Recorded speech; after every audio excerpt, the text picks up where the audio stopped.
Shalom, shalom, shalom. Nous disons merci à notre Père Céleste de nous accorder encore cette souffle de vie. Je suis évangéliste Boniface Matenda. Nous voulons partager quelque chose de la part de Dieu. Vous le savez que ce n'est pas à notre habitude de dormir et de se réveiller. Tu peux dormir, mais quand tu te réveilles, peut-être tu peux être à la morgue.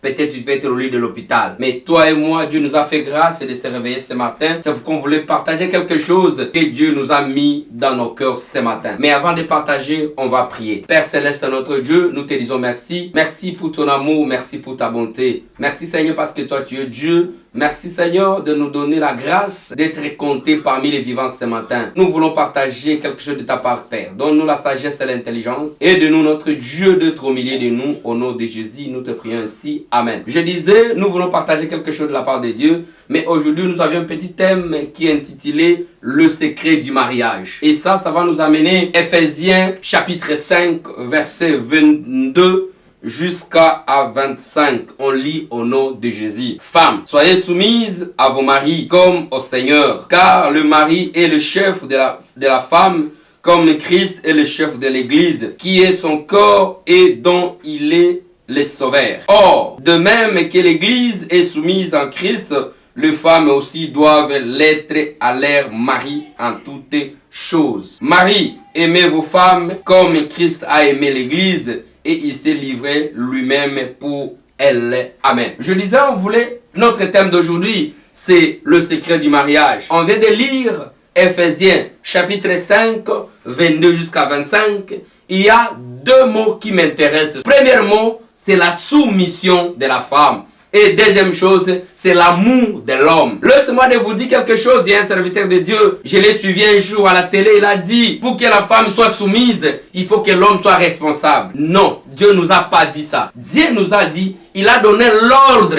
Si vous regardez le sens de cette verset biblique, Dieu a donné l'ordre à la femme. Il a dit à la femme, femme, soyez soumise.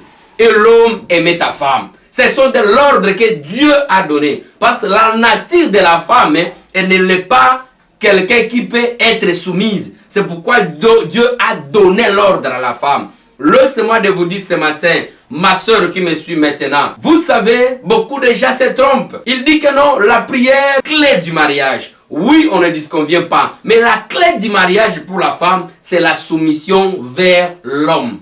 Parce que vous allez constater, beaucoup de couples ces derniers temps, la femme prend la place de l'homme, l'homme prend la place de la femme. Et surtout, quand la femme travaille, il pense que c'est elle qui devient le responsable ou soit le chef de la maison. Or, la Bible ne nous a pas dit ça. Vous allez constater quelque chose. En cas où la femme prend la place de l'homme, première conséquence, que cette famille ne sera jamais stable. La stabilité, les couples vont perdre cette stabilité. Pourquoi ça va perdre? Parce que la femme s'est mise là où elle ne méritait pas d'être. Parce que Dieu n'est pas bête pour dire que c'est l'homme qui sera le chef de la maison. C'est l'homme qui va prendre la tête de la maison. Mais vous allez constater, toutes ces lois, toutes ces directions, toutes ces choses qui vont se passer à la maison, il faut que la femme prenne la décision. Or, la femme n'est pas là pour prendre la décision. La femme est là pour proposer à son mari pour réaliser quelque chose. Mais vous allez constater, toutes les choses de la famille, que c'est la femme qui prend la tête de ça.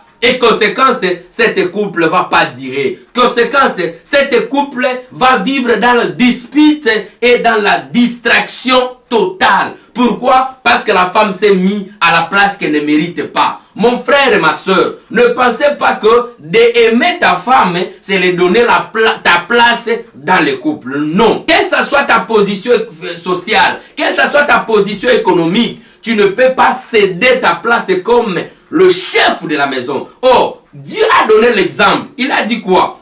L'homme soit le chef de la maison comme Jésus est le chef de l'église. Donc, tu ne peux pas dire que aujourd'hui, nous, le chrétien, soit nous, les enfants de Dieu, on prend la place de Dieu, ou soit on prend la place de Jésus. Non, ça ne peut pas marcher. Jésus reste Jésus comme le chef de l'église, et l'homme reste l'homme comme le chef de la maison. C'est pourquoi vous allez constater, aujourd'hui, il y a beaucoup d'enfants qui sont autrement appelés les chèques chez nous. Ils sont appelés les chèques. Pourquoi les chèques? Parce qu'il y a une multitude de divorces. Pourquoi il y a beaucoup de divorces? Parce que la femme cherche à prendre la place de l'homme. Que ce soit l'homme, il est irresponsable. Que ce soit l'homme, n'a pas du travail. Que ce soit l'homme, n'a rien, la femme reste toujours la femme devant son mari.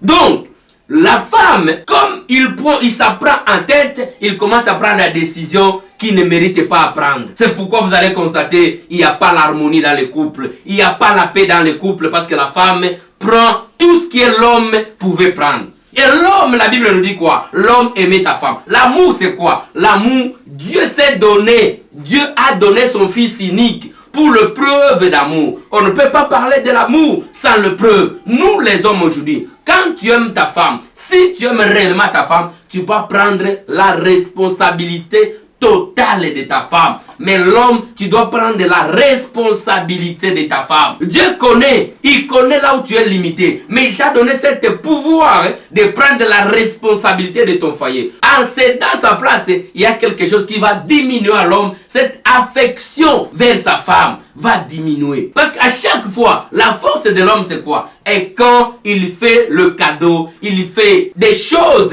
il aime sa femme en fait. C'est la même chose, nous les hommes, quel que soit l'obstacle, quelles que soient les circonstances, tu dois être à mesure d'être sacrifié à cause de ta femme, à cause de l'amour. C'est ce qui va nous donner l'harmonie du couple.